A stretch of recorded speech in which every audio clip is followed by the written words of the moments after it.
Yan, ito na si Honda Beat, bubuksan na yung panggilid. So ito yung unang nakita natin, palitin na. So yan. Okay, backlas na.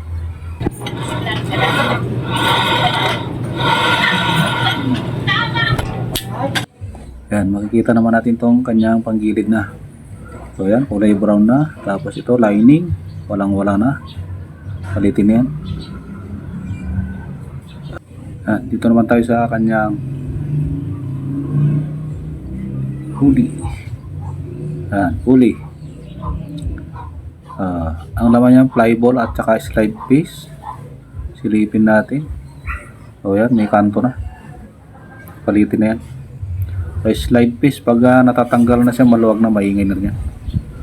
So ito. So yan. Yan, titindan natin kung itsura. Yan. So marumi na siya. Kanto-kanto. Ayan, napakarumi na.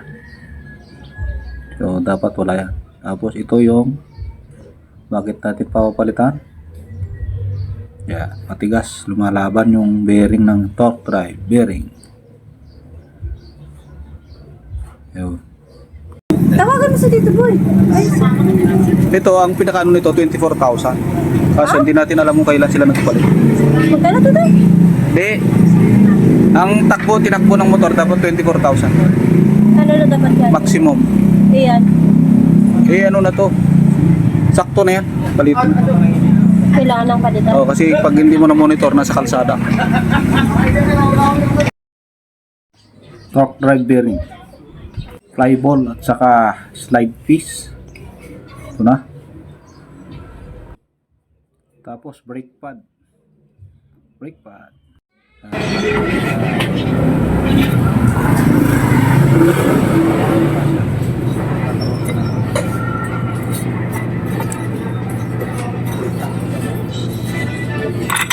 Ito rin, may ingay din, tsaka yung oil seal nya matigas na rin. Yan, isa pang patunay na pagpag ng belt, yung itim na yan. Yan, nililinis na ni Sir Jeric ang ating mekaniko gamit ng toothbrush at saka gasolina.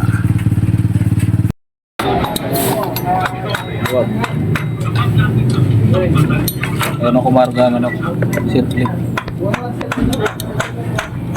So yan, napakaluwag na ng circlip at saka yung clutch plate.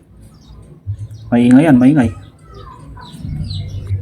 Yan ang binabayaran sa mekaniko, yung diskarte ng paglinis na napakagaling.